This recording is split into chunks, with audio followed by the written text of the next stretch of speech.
পূর্বজোড়ান আদর্শ উচ্চ বিদ্যালয়ের অনলাইন ক্লাসে সকলকে স্বাগতম।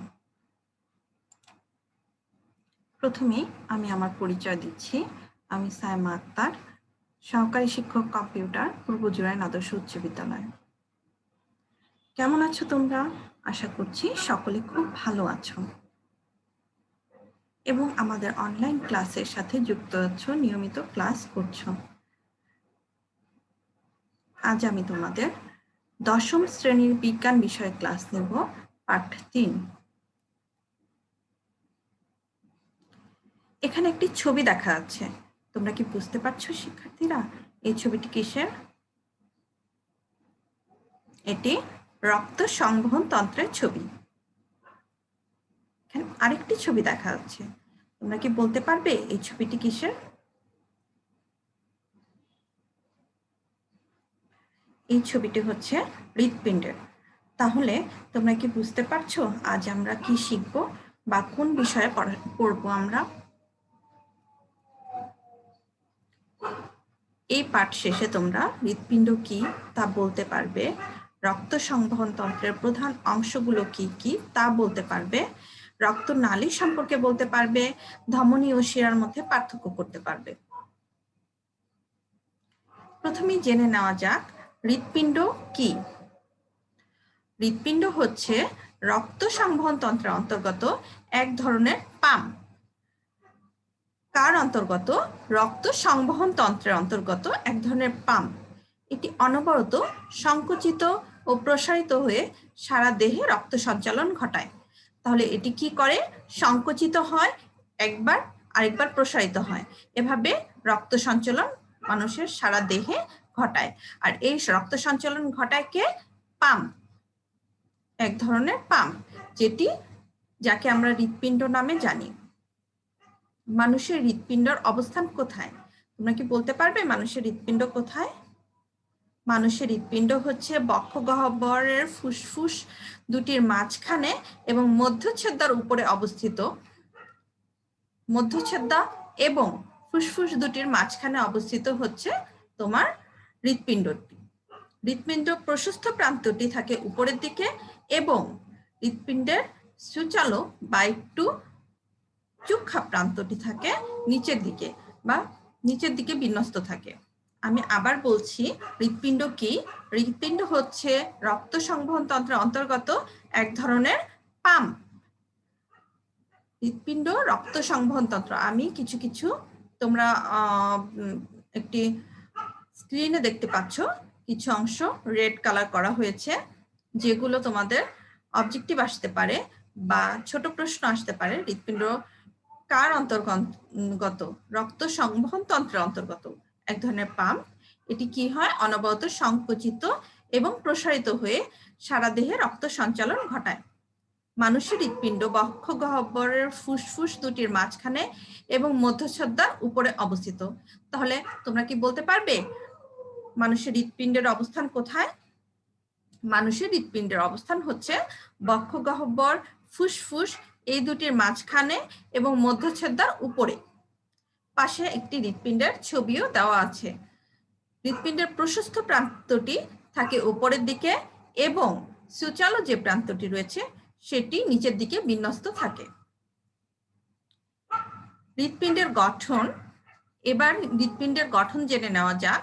হৃৎপিণ্ড দ্বিস্তরী পেরিকার্ডিয়াম পর্দা দ্বারা বেষ্টিত থাকে। তাহলে কি ধরনের পর্দা দ্বারা হৃৎপিণ্ড বেষ্টিত থাকে বলতে পারবে শিক্ষার্থীরা? হৃৎপিণ্ড পেরিকার্ডিয়াম পর্দা দ্বারা বেষ্টিত থাকে। উভয় স্তরের মাঝে পেরিকার্ডিয়াম ফ্লুইড থাকে, যেটি হৃৎপিণ্ড সংকোচনে সহায়তা করে। তাহলে হৃৎপিণ্ড সংকোচনে কে সহায়তা করে? Pericardium fluid. আর হৃৎপিণ্ডের যে দ্বিস্তরী পর্দা সেটার নাম কি? পেরিকার্ডিয়াম। মানুষের হৃৎপিণ্ড কয় প্রকোষ্ঠ বিশিষ্ট? মানুষের হৃৎপিণ্ড 4টি প্রকোষ্ঠ নিয়ে গঠিত হয়। উপরের প্রকোষ্ঠ দুটিকে যথাক্রমে ডান ও বাম অলিন্দ এবং নিচের প্রকোষ্ঠ দুটিকে যথাক্রমে ডান ও বাম নিলয় বলে। মানুষের হৃৎপিণ্ড কয় প্রকোষ্ঠ বিশিষ্ট? মানুষের হৃৎপিণ্ড 4 প্রকোষ্ঠ বিশিষ্ট। উপরের প্রকোষ্ঠ দুটিকে যথাক্রমে ডান অলিন্দ এবং বাম অলিন্দ বলা হয়। উপরের যে প্রকোষ্ঠ রয়েছে তাকে বলা হয় ডান অলিন্দ এবং বাম অলিন্দ, এবং নিচের প্রকোষ্ঠ দুটিকে যথাক্রমে ডান ও বাম নিলয় বলে। ডান অলিন্দের সঙ্গে ঊর্ধ্ব মহাশিরা এবং নিম্ন মহাশিরা যুক্ত থাকে। তাহলে ডান অলিন্দের সাথে কি কি যুক্ত থাকে? ঊর্ধ্ব মহাশিরা এবং নিম্ন মহাশিরা যুক্ত থাকে। বাম নিলয়ের সাথে 4টি পালমোনারি শিরা যুক্ত থাকে। বাম নিলয়ের সঙ্গে 4টি পালমোনারি শিরা যুক্ত থাকে। পালমোনারি শিরা কি আমরা পরবর্তীতে পড়ব এই পাঠে। এবং ডান নিলয় থেকে ফুসফুসীয় ধমনী এবং বাম নিলয় থেকে মহাধমনী উৎপন্ন হয়েছে। তাহলে আমরা আবার পড়ছি হৃৎপিণ্ডের গঠন কি। হৃৎপিণ্ডের গঠন হচ্ছে দ্বিস্তরী পেরিকার্ডিয়াম পর্দা দ্বারা বেষ্টিত থাকে হৃৎপিণ্ডটি। উভয় স্তরের মাঝে পেরিকার্ডিয়াম ফ্লুইড থাকে যেটি হৃৎপিণ্ড সংকোচনে সহায়তা করে। মানুষের হৃৎপিণ্ড 4 প্রকোষ্ঠ বিশিষ্ট এবং উপরের প্রকোষ্ঠ দুটিকে ডান অলিন্দ ও বাম অলিন্দ বলে, আর নিচের প্রকোষ্ঠ দুটিকে ডান ও বাম নিলয় বলে। ডান অলিন্দের সাথে কি যুক্ত থাকে? ঊর্ধ্ব মহাশিরা যুক্ত থাকে এবং নিম্ন মহাশিরা যুক্ত থাকে। বাম নিলয়ের সাথে 4টি পালমোনারি শিরা যুক্ত থাকে। ডান নিলয় থেকে ফুসফুসীয় ধমনী এবং বাম নিলয় থেকে মহাধমনী উৎপন্ন হয়েছে। আমরা এখানে একটি হৃৎপিণ্ডের চিহ্নিত চিত্র দেখতে পাচ্ছি। হৃৎপিণ্ডের কোন অংশকে কি বলা হয় এখানে তা দেওয়া আছে। আমি বলে দিচ্ছি তোমাদেরকে। উপরের যে অংশটি এখানে নীল রঙের, ব্লু এবং রেড এই 2টি রঙে বিভক্ত করা হয়েছে। সাধারণত যেগুলো অক্সিজেন যুক্ত রক্ত পরিবহন করে সেগুলোকে নীল রং দ্বারা চিহ্নিত করা হয়েছে, এবং যেগুলো কার্বন ডাই অক্সাইড যুক্ত রক্ত পরিবহন করে তাদেরকে লাল রং দ্বারা চিহ্নিত করা হয়েছে। উপরের যে অংশটি একে বলা হয় ঊর্ধ্ব মহাশিরা।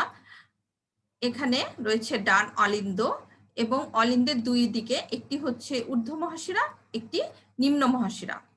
ডান নিলয়, বাম নিলয়, বাম অলিন্দ, ফুসফুসীয় শিরা।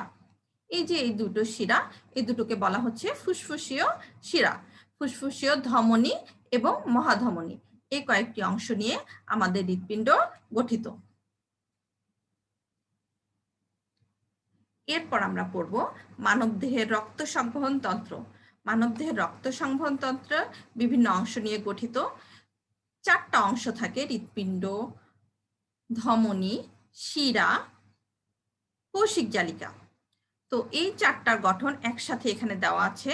এখানে রক্ত পরিবহন কিভাবে হয়, কিভাবে রক্ত জালিকা তৈরি হয় তা দেওয়া আছে। অক্সিজেন যুক্ত রক্ত এবং কার্বন ডাই অক্সাইড যুক্ত রক্তকে বোঝানোর জন্য এখানে নীল রং এবং লাল রং ব্যবহার করা হয়েছে। রক্ত সংবহন তন্ত্রের প্রধান অংশগুলো কি কি দেখো। প্রধান অংশ হচ্ছে হৃৎপিণ্ড, ধমনী, শিরা এবং কৌশিক জালিকা। আমরা হৃৎপিণ্ড সম্পর্কে আগে আলোচনা করে ফেলেছি। এবার আমরা পড়ব। দেখো এখানে ধমনী এবং শিরার প্রস্থচ্ছেদ রয়েছে। ধমনী একটি নালী এবং শিরাও একটি নালী। এর প্রাচীর রয়েছে, গহ্বর রয়েছে। প্রাচীর এবং গহ্বরের কপাটিকাও রয়েছে, কিন্তু এদের গঠনগত দিক থেকে এরা একই, শুধু এদের বৈশিষ্ট্যে কিছু ভিন্নতা রয়েছে। প্রথমেই আমরা জানব যে ধমনী কাকে বলে। যেসব রক্তনালীর মাধ্যমে রক্ত হৃৎপিণ্ড থেকে দেহের বিভিন্ন অংশে বাহিত হয় তাকে ধমনী বা আর্টারি বলে। তাহলে আমি আবার বলছি, ধমনী বা আর্টারি কাকে বলে? এরকম একটি প্রশ্ন তোমাদের আসতে পারে। ধমনী বা আর্টারি কাকে বলে? যেসব রক্তনালীর মাধ্যমে রক্ত হৃৎপিণ্ড থেকে দেহের বিভিন্ন অংশে বাহিত হয় তাকে ধমনী বা আর্টারি বলে। ধমনীর কিছু বৈশিষ্ট্য রয়েছে। এর প্রাচীর পুরু এবং 3টি স্তরে বিভক্ত। ধমনীর বৈশিষ্ট্য, প্রথম বৈশিষ্ট্য হচ্ছে এর প্রাচীর পুরু এবং 3টি স্তরে বিভক্ত। এদের গহ্বর ছোট, এতে কোনো কপাটিকা থাকে না, ফলে ধমনী দিয়ে রক্ত বেগে প্রবাহিত হয়।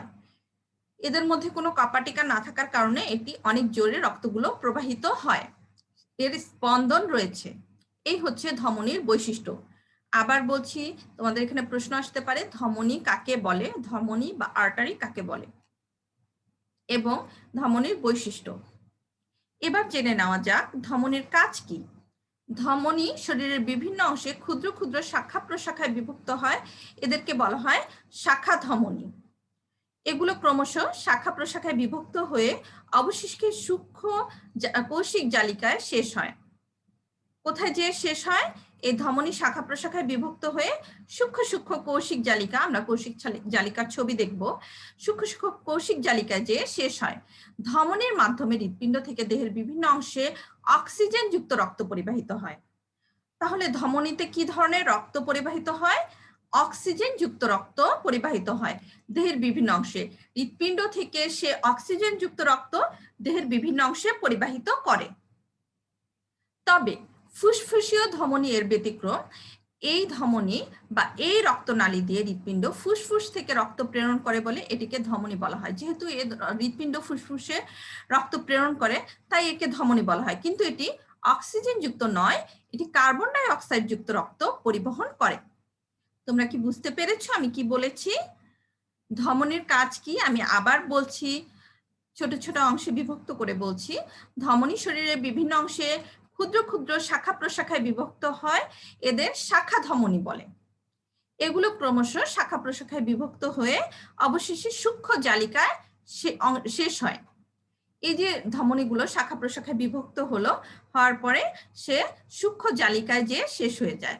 ধমনীর মাধ্যমে হৃৎপিণ্ড থেকে দেহের বিভিন্ন অংশে অক্সিজেন যুক্ত রক্ত পরিবাহিত হয়। তাহলে ধমনী কোন ধরনের রক্ত পরিবহন করে? সাধারণত অক্সিজেন যুক্ত রক্ত। তবে ব্যতিক্রম রয়েছে, যেমন ফুসফুসীয় ধমনীটি হচ্ছে এর ব্যতিক্রম। এই রক্তনালী দিয়ে হৃৎপিণ্ড ফুসফুসে রক্ত প্রেরণ করে, তার জন্যই এটিকে ধমনী বলা হয়। যেহেতু এটা ফুসফুসে রক্ত প্রেরণ করছে সে কারণে এটিকে ধমনী বলা হচ্ছে, কিন্তু এটি কার্বন ডাই অক্সাইড যুক্ত রক্ত পরিবহন করে। ওকে, আমরা ধমনী কি, এর বৈশিষ্ট্য কি, এর কাজ কি দেখে নিলাম। এরপর শিরা কি আমরা পড়ব। যেসব রক্তনালীর মাধ্যমে কার্বন ডাই অক্সাইড পূর্ণ রক্ত দেহের বিভিন্ন অঙ্গ থেকে হৃৎপিণ্ডে ফিরে আসে তাকে শিরা বলে। আমি আবার বলছি, যেসব রক্তনালীর মাধ্যমে কার্বন ডাই অক্সাইড যুক্ত বা কার্বন ডাই অক্সাইড পূর্ণ রক্ত দেহের বিভিন্ন অঙ্গ থেকে হৃৎপিণ্ডে ফিরে আসে তাকে শিরা বলে। শিরার কিছু বৈশিষ্ট্য রয়েছে। শিরার প্রাচীর 3 স্তর বিশিষ্ট, একই ধমনীর মতোই।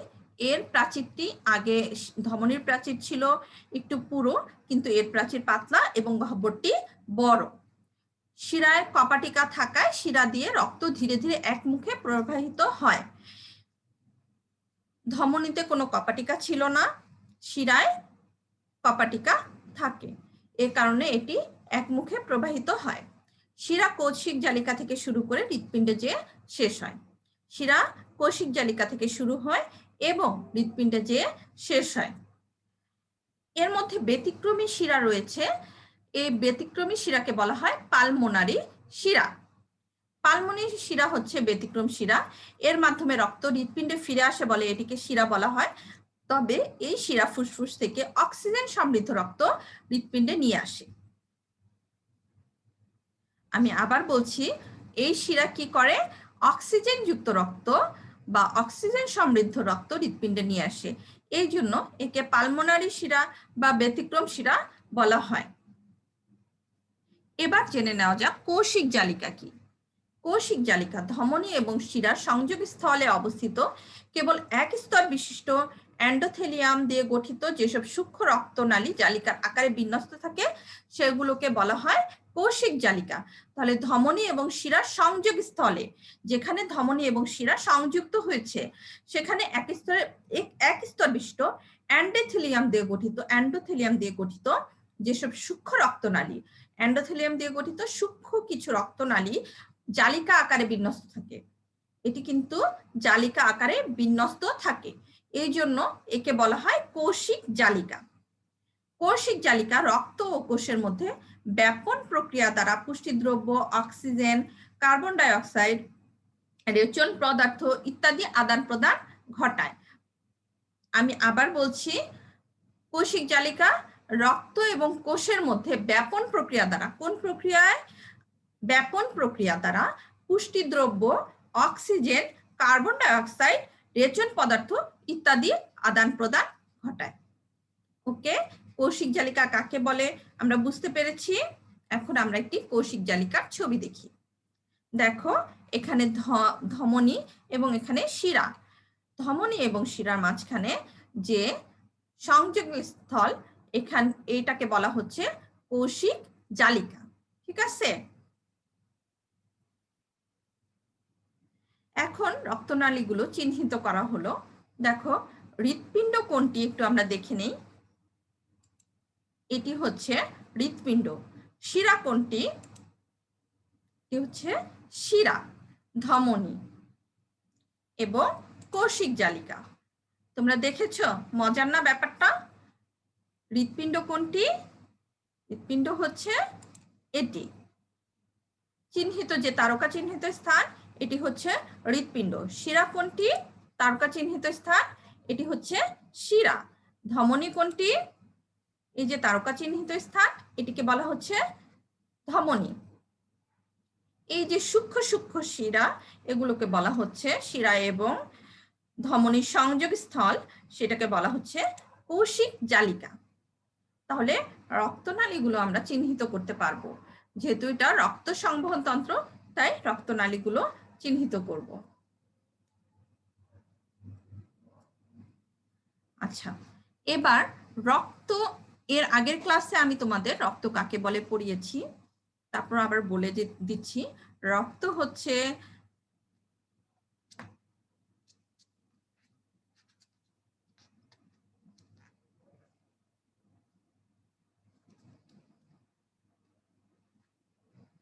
এখন আমি তোমাদেরকে রক্তকণিকা কি তা পড়াবো।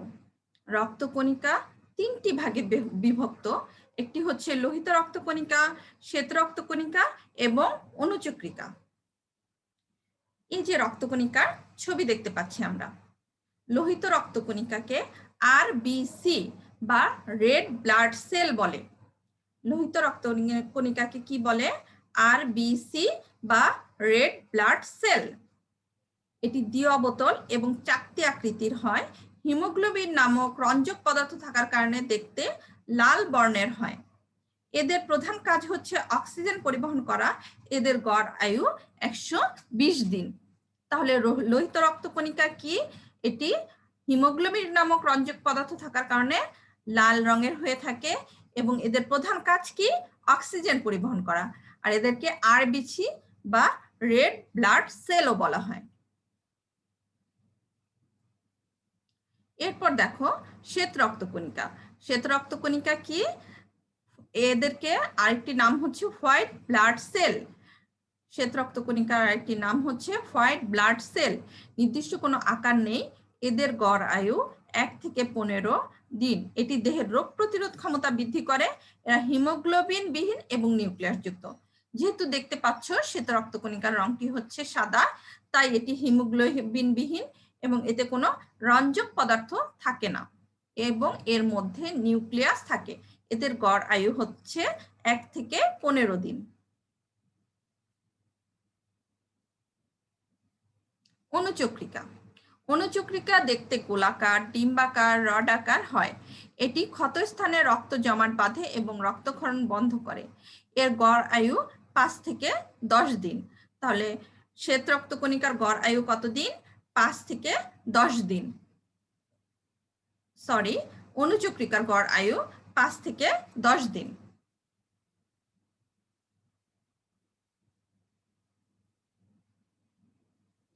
হৃৎপিণ্ডে রক্ত চলাচল করে। হৃৎপিণ্ড থেকে ধমনীতে আসে, ধমনী থেকে শিরাতে যায়, শিরা থেকে হৃৎপিণ্ড, আবার ফুসফুস থেকে হৃৎপিণ্ডে চলে। এভাবেই রক্ত সংবহন তন্ত্র বা রক্তের চলন চলতে থাকে। প্রথমে হৃৎপিণ্ড থেকে ধমনীতে আসে, ধমনী থেকে শিরাতে, শিরা থেকে হৃৎপিণ্ড, হৃৎপিণ্ড থেকে ফুসফুসে, আবার হৃৎপিণ্ডে চলে যায়। এভাবেই রক্ত সংবহন তন্ত্র চলে। আচ্ছা, এখানে একটি হৃৎপিণ্ডের ছবি দেওয়া আছে। তোমরা হৃৎপিণ্ড সম্পর্কে 5টি বাক্য লিখতে পারবে খাতায়? অবশ্যই পারবে, চেষ্টা করবে খাতায় লিখতে। এরপরে কিছু প্রশ্ন দিয়েছি আমি, দেখো হৃৎপিণ্ডের কয়টি অংশ কয়টি? আমরা পড়েছি হৃৎপিণ্ডের 4টি প্রকোষ্ঠ বিশিষ্ট। অংশগুলোর নাম কি? ডান ও বাম অলিন্দ, ডান ও বাম নিলয়, এই 4টি অংশ। ধমনী ও শিরা কি? যেগুলো অক্সিজেনযুক্ত রক্ত পরিবহন করে তাকে কি বলা হয়? ধমনী। এবং যেগুলো কার্বন ডাই অক্সাইড যুক্ত রক্ত পরিবহন করে তাকে বলা হয় শিরা। কৌশিক জালিকা কি? ধমনী এবং শিরার সংযোগস্থলে অবস্থিত যে সূক্ষ্ম জালিকা সেটাকে কি বলা হয়? কৌশিক জালিকা। হৃৎপিণ্ডের প্রকোষ্ঠ কয়টি? 4টি প্রকোষ্ঠ। কি কি? ডান অলিন্দ, বাম অলিন্দ, ডান নিলয়, বাম নিলয়। ওকে, এবার আমরা একটি সৃজনশীল প্রশ্ন বাড়ির কাজ দিব। তোমরা এই প্রশ্নটি লিখে নাও এবং এর উত্তরটি অবশ্যই খাতায় লিখে আমাদেরকে মেসেঞ্জারে সেন্ড করবে। দেখো, প্রশ্নটি হচ্ছে হৃৎপিণ্ড কি? ধমনী এবং শিরার মধ্যে 3টি পার্থক্য লেখো। চিত্রটি শনাক্তকরণ করো। অর্থাৎ প্রতিটি চিত্রের নামকরণ, চিত্রের প্রত্যেকটি অংশের নামকরণ করতে হবে। আর হৃৎপিণ্ডের হৃদস্পন্দনের মাধ্যমে হৃৎপিণ্ড আমাদের শরীরে রক্ত বহন করে, এই চক্রটি বর্ণনা করো। এই হচ্ছে আমাদের একটি সৃজনশীল প্রশ্ন। তোমরা এটি পড়বে এবং খাতায় লিখে মেসেঞ্জারে আমাদেরকে দিবে।